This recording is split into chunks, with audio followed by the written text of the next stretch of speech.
السلام علیکم ورحمۃ اللہ وبرکاتہ، اہلا وسہلا ومرحبا بکم۔ ہمارے طلبہ ساتھ اکثر یہ سوال کرتے ہیں کہ عربی زبان کی تعبیرات اور ضرب الامثال کی بڑی اہمیت ہم سنتے ہیں، لیکن یہ ہم کہاں سے یاد کریں؟ یہ ضرب الامثال اور محاورات ہمیں کہاں ملیں گے؟ اور ہمیں کوئی ایسی کتاب بتا دے جس سے ہم یاد کریں۔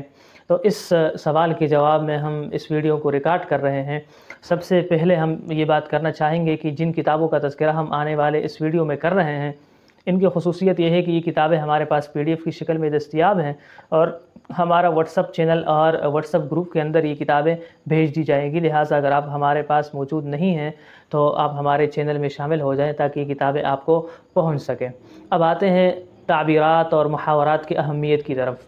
جس طرح کہ آپ جانتے ہیں کہ کسی بھی زبان کے اندر جو محاورات اور ضرب الامثال ہوتے ہیں، یہ اس کے اندر ریڑھ کی ہڈی کی حیثیت رکھتے ہیں، اس لیے کہ ان کے اندر مختصر اور چند کلمات میں اس بات کو اور اس معنی کو ادا کیا گیا ہوتا ہے جس کو اگر ہم عام الفاظ میں ادا کرنا چاہیں تو شاید ہمیں کئی لمبا کلام کرنا پڑے اور کئی الفاظ اور جملے استعمال کرنے پڑیں، لیکن محاورات میں اور امثال کے اندر ہم بڑے آسانی سے چند کلمات میں اس معنی کو ادا کر لیتے ہیں۔ یہی وجہ ہے کہ عربی زبان ہو یا اردو زبان ہو، کوئی بھی زبان ہو، اس کے اندر مہارت حاصل کرنے کے لیے ایک اہم نصیحت یہ بھی کی جاتی ہے کہ طلبہ کرام تعبیرات کو یاد کرے، یا جو بھی اس زبان میں جس کو وہ سیکھنا چاہتا ہے، وہ مہارت حاصل کرنا چاہتا ہے، تو اس کے لیے لازمی ہے کہ اس زبان کے اندر استعمال ہونے والے محاورات کا اس کو علم ہو اور وہ اس کو یاد ہو۔ خود عربی زبان کو اگر لیا جائے تو عرب حضرات بھی اپنے محاورات کو یاد کرنے پر خصوصی توجہ دیتے ہیں۔ یہی وجہ ہے کہ عربی زبان کے امثال کی کئی کتابیں ہیں جس کو خود عرب حضرات بھی یاد کرتے ہیں۔ یاد کرنے کی اہمیت عربی زبان میں خصوصی طور پر زیادہ اہم اس لیے بھی ہے کہ عربی ادب نام ہی اس کے نظم و نثر کو یاد کرنے کا ہے۔ اگر آپ کو نظم و نثر کے شہپارے یاد ہوں گے تو اس زبان میں آپ مہارت حاصل کر سکیں گے۔ اور ادب عربی کے کئی بڑے شہسوار ایسے ہیں جنہوں نے مختلف کتابوں کو اور مختلف خطبات اور اشعار اور ایک بہت بڑے خزانے کو یاد کرنے کے بعد ایک مقام حاصل کیا ہے۔ اس لیے امید ہے کہ آپ کو تعبیرات کی اہمیت، محاورات کی اہمیت اور امثال کی اہمیت سمجھ آ گئی ہوگی۔ تو اس لیے آپ اس طرح کریں کہ ہم جن کتابوں کا نام لے رہے ہیں، ان کتابوں کو ایک تو PDF کی شکل میں بھی آپ کو مل جائے گی۔ اگر یہ کتابیں آپ کے ہاں مکتبات میں دستیاب نہیں ہیں تو ان کو فوٹو کاپی کرا لیں۔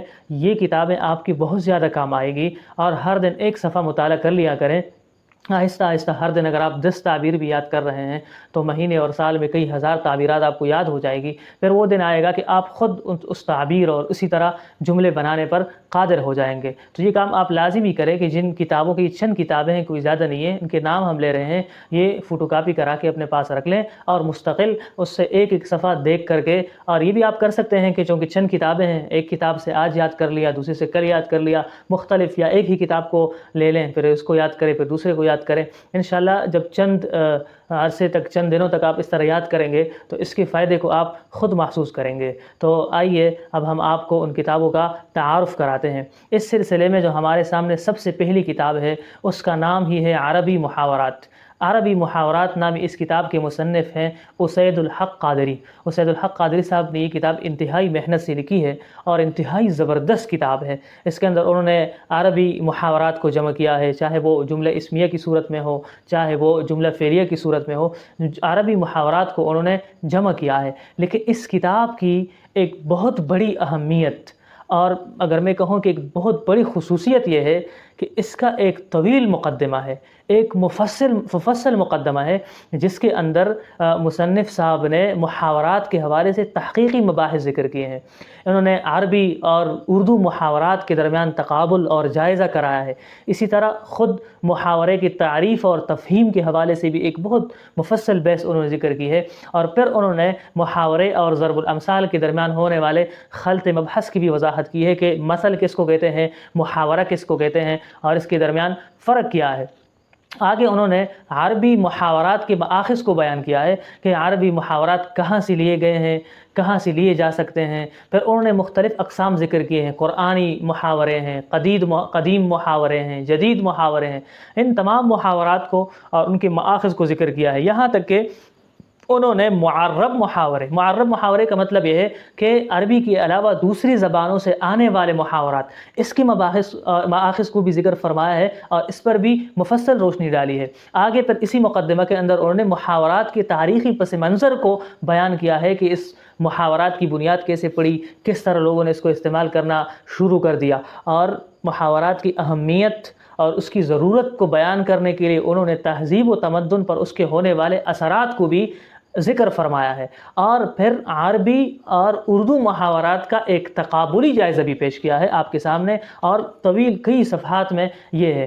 پھر انہوں نے عربی محاورات یا جو بھی محاورات ہیں ان کو ترجمہ کرنے کے حوالے سے انتہائی احتیاط کی گزارش کی ہے، اور اس پر بھی تفصیلی بات کی ہے کہ محاورات کا ترجمہ کرنا کتنا زیادہ مشکل ہے، یہ کتنا مشکل فن ہے، اور کس قدر اس کے اندر احتیاط کرنی پڑتی ہیں۔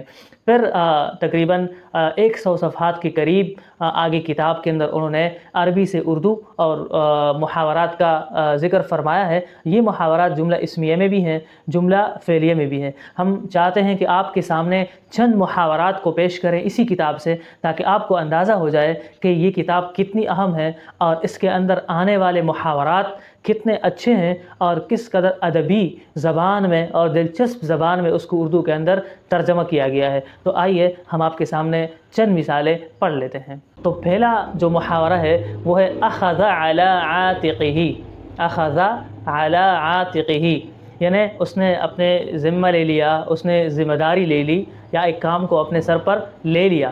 پھر انہوں نے اس کی مثال ذکر فرمائی ہے کہ اخذ الازہر الشریف علی عاتقہ مسئولیت نشر الدعوت الاسلامیہ، کہ ازہر شریف نے اسلام کی دعوت و تبلیغ کی ذمہ داری اپنے سر لے لی ہے۔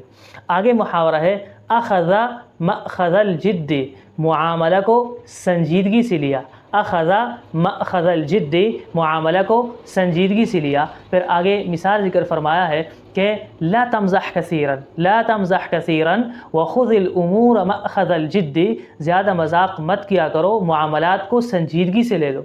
یہ محاورہ ہے اخذ مأخذ الجد، معاملہ کو سنجیدگی سے لینا۔ مثال یہ ہے کہ لا تمزح کثیرا وخذ الامور مأخذ الجد، زیادہ مذاق مت کیا کرو، معاملات کو سنجیدگی سے لو۔ تیسرا محاورہ ہے اخذ مکانہ، اخذ مکانہ، کسی کی جگہ سنبھالنا، کسی کی جگہ لینا۔ اس کی مثال ذکر کی ہے تقاعد المدیر فاخذ نائبہ مکانہ، تقاعد المدیر فاخذ نائبہ مکانہ، کہ مینیجر ریٹائر ہو گیا تو اس کے نائب نے اس کی جگہ سنبھال لی، مینیجر ریٹائر ہو گیا تو اس کے نائب نے اس کی جگہ سنبھال لی۔